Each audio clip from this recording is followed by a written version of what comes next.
Fala, filhotes, vocês estão vivos? No vídeo agora nós vamos falar um pouquinho sobre a dor das descobertas, sobre as dificuldades do percurso, sobre dois momentos do diálogo socrático, sobre a refutação ou ironia, sobre a maiêutica, e vamos falar um pouquinho também do diálogo com Eutífron. Bora lá? Quando volto a implorar insistentemente minha companhia com demonstrações de arrependimento, em alguns casos meu demônio familiar me proíbe reatar relações, noutros o permite, voltando estes então a progredir como antes. Neste ponto, os que convivem comigo se parecem com as parturientes, sofrem dores lancinantes e andam dia e noite desorientados, num trabalho muito mais penoso do que o delas. Essas dores é que minha arte sabe despertar ao acalmar. É o que se dá com todos. Ou seja, a atividade filosófica está vinculada a certa dor, a certo grau de incerteza, a inquietude e angústia. É a dor da dúvida, do parto, do conhecimento, do ampliar da consciência.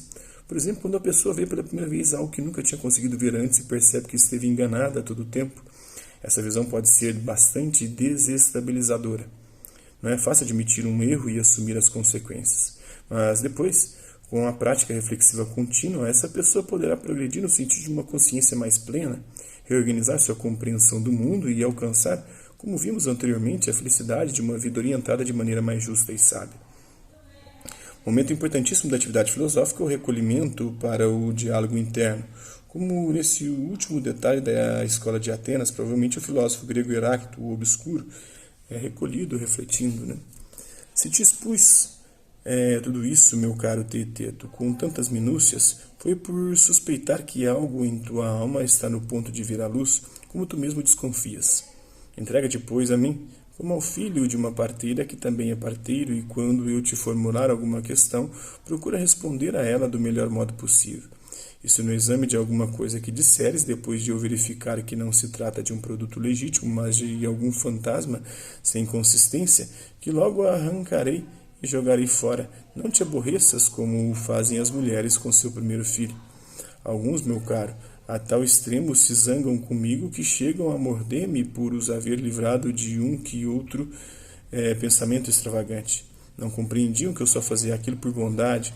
Estão longe de admitir que de jeito nenhum os deuses podem querer o mal aos homens, e que eu, do meu lado, nada faço por malquerência, pois não me é permitido em absoluto pactuar com a mentira nem ocultar a verdade.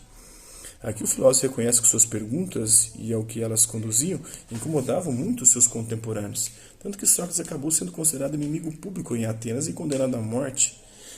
Quando se toca ao cerne de um problema, dependendo de qual seja ele, a reação pode ser violenta. Em razão disso, Sócrates exorta seu interlocutor a aceitar as dificuldades encontradas no caminho. Aquele que se dedica ao filosofar precisa se desfazer não apenas dos preconceitos, mas também das suscetibilidades do orgulho e do amor próprio e se entregar totalmente ao diálogo reflexivo com o outro, ao exame aberto e fecundo das questões propostas. Mas, como nem todos adotam a mesma atitude, esse esforço nem sempre será compreendido. Platão adotou a mesma forma de filosofar de Sócrates, escrevendo diversos diálogos em que seu mestre é o principal interlocutor. Essa forma, o método, ficou conhecida como dialética, palavra que em sua origem grega queria dizer a arte da discussão. A dialética socrático-platônica apresenta dois momentos importantes, a refutação, a ironia e a maiêutica. A refutação ou ironia. No início dos diálogos, Sócrates costuma apresentar-se como quem deseja aprender com seu interlocutor, fazendo-lhe perguntas sucessivas, por isso essa primeira parte é chamada também de ironia, palavra de origem grega cujo sentido primitivo era interrogação fingindo ignorância. Com habilidade de raciocínio, no entanto, conduz suas questões de forma a evidenciar as contradições e os problemas que surgem a cada resposta do seu interlocutor.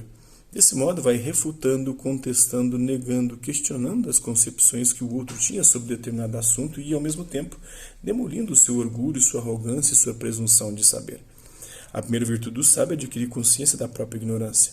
Sócrates teria assim exposto sua postura, Aquele acreditava saber e não sabia, enquanto eu, ao contrário, como não sabia, também não julgava saber e tive a impressão de que, ao menos uma pequena coisa, fosse mais sábio que ele, ou seja, porque não sei, nem acredito sabê-lo. Isso está em Platão na sua Apologia ou Defesa de Sócrates, em Apologia de Sócrates.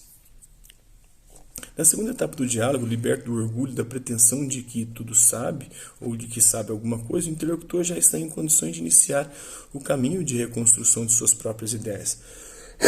Novamente, Sócrates lhe propõe com grande habilidade uma série de questões, ajudando-o a trazê-las à luz.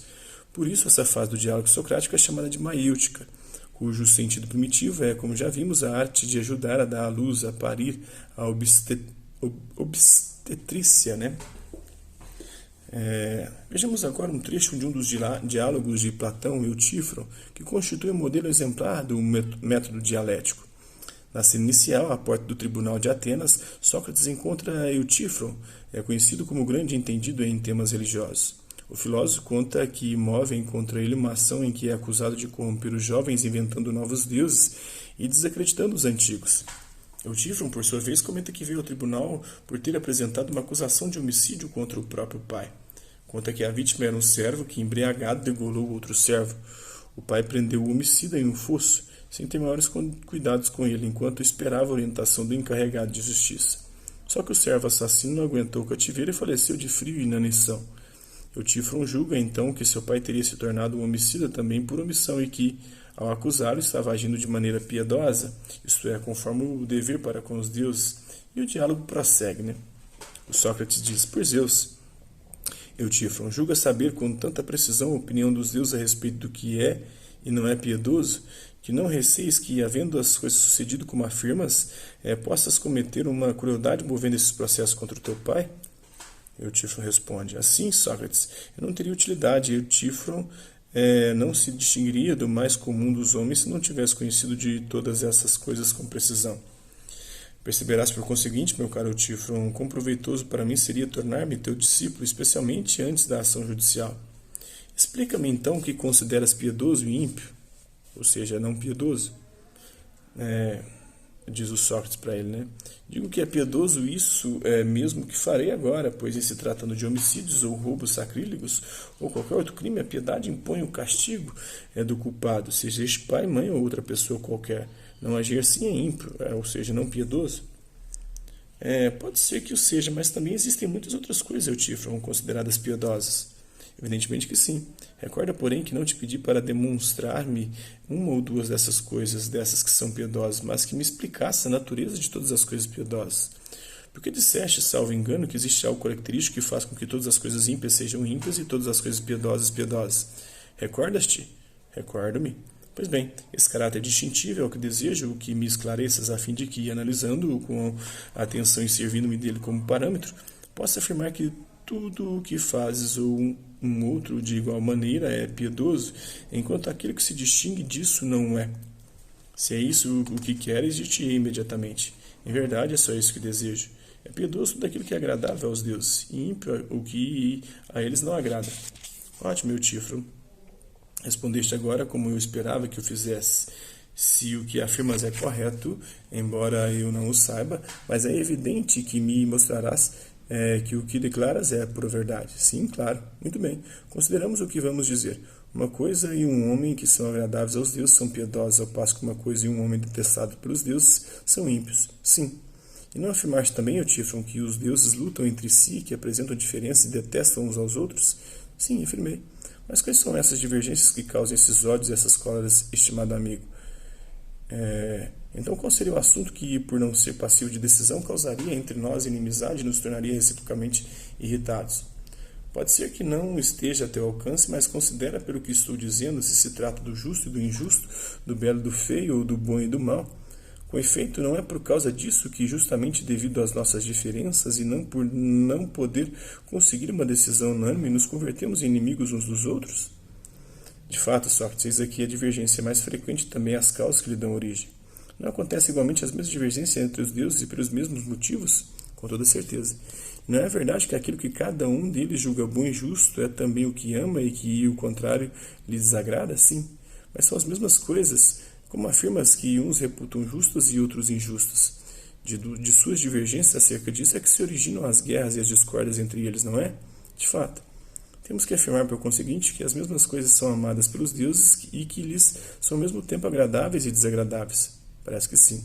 O que significa, Eutífron, que algumas coisas poderão ser ao mesmo tempo piedosas e ímpias. É possível. Então, estimado amigo, não respondeste à minha pergunta, pois pedi que me explicasses o que é piedoso e ímpio.